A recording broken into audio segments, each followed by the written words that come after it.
Hi, today we're going to be making white lazy lasagna from joyfilledeats.com. All the ingredients will be, I'll put the link below, and you can go there and see all the list of ingredients, but I'm going to show you how to cook it.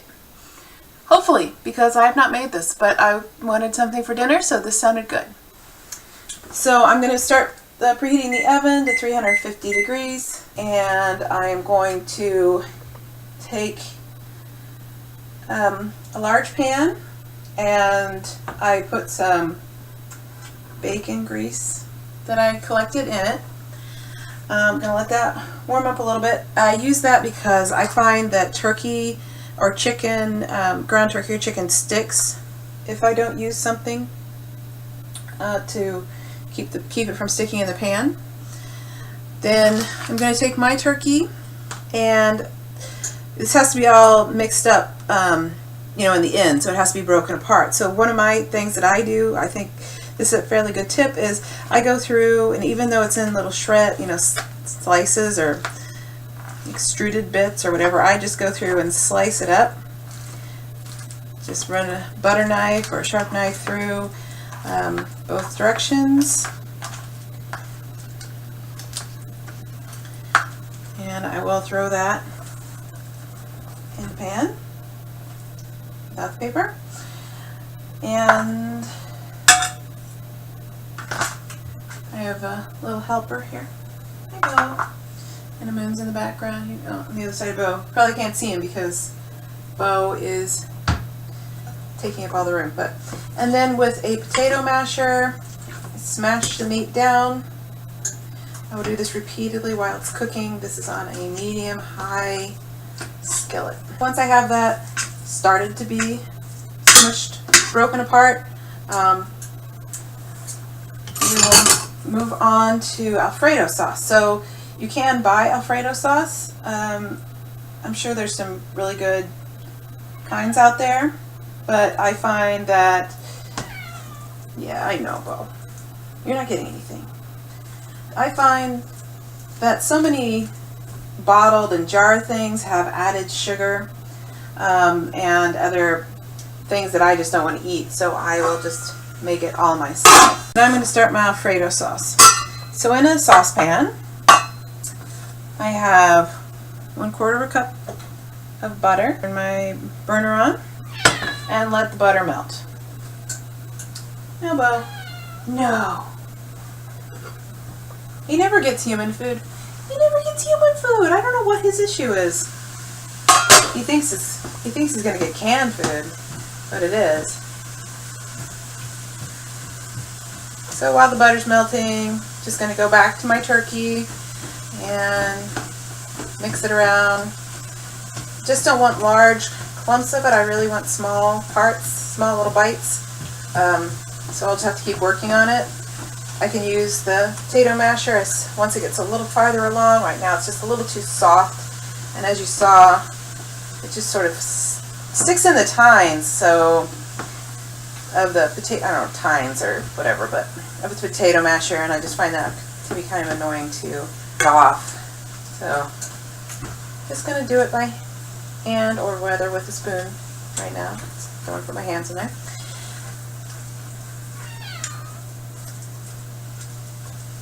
Because you're doing this because your daddy told you to come and cry on the video, didn't he? Ugh. So I'm just going to let these things go for a couple minutes and come back with the next step. Alright, so my butter is melting, and I'm going to put 1 cup of heavy cream in with it.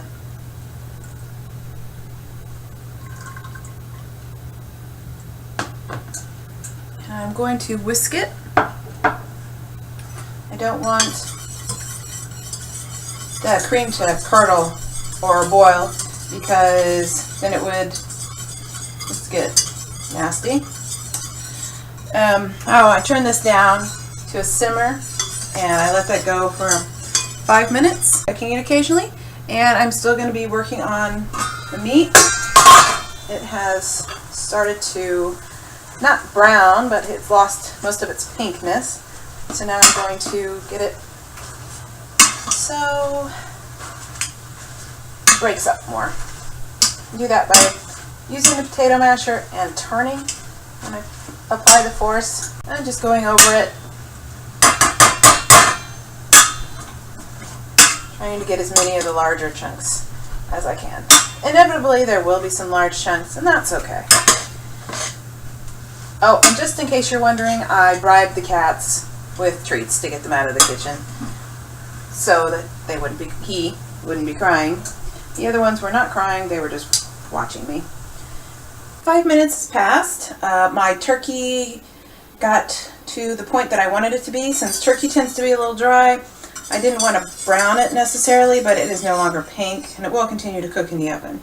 So my cream and butter are going very well, and if you had something dark behind it, you could maybe you can see a little bit it's steaming.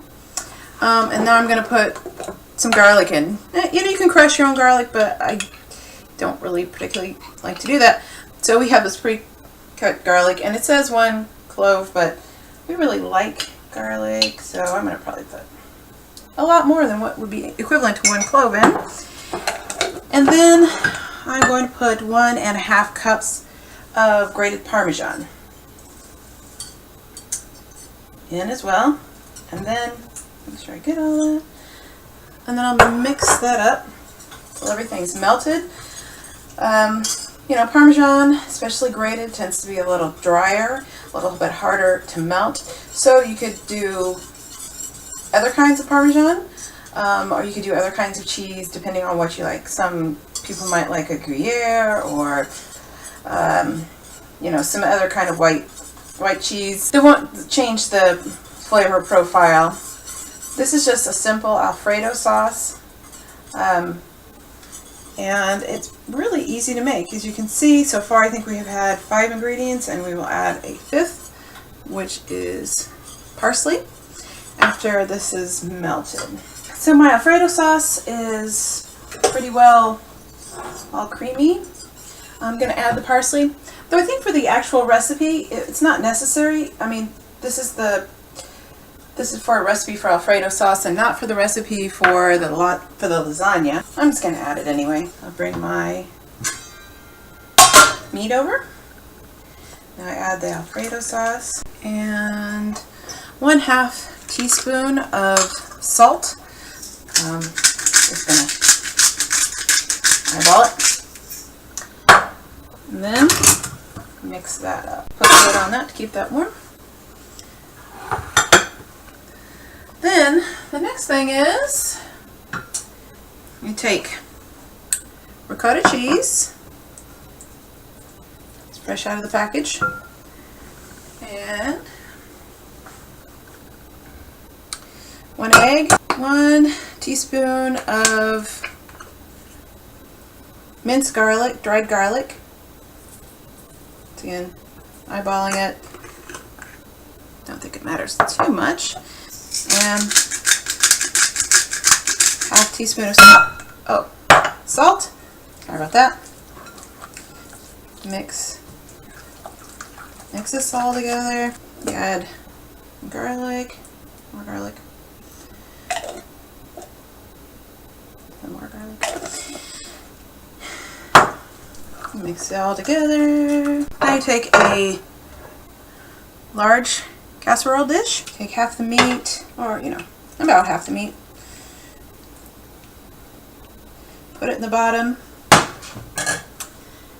Take half the ricotta, put it over the top of the meat, and then we have spinach, frozen spinach, which has been draining for a couple hours, and take half the spinach, put that over the top of the ricotta. Take Parmesan, or in this case it's Italian 5 cheese. I mean, not Parmesan, mozzarella. I keep doing that, but anyway. Take that, sprinkle half that. Adjust the camera a little bit here. Sprinkle half the cheese, then repeat the layers. Meat, ricotta, the last of the spinach. Spinach is actually probably still wet, too wet. It's still frozen a little bit.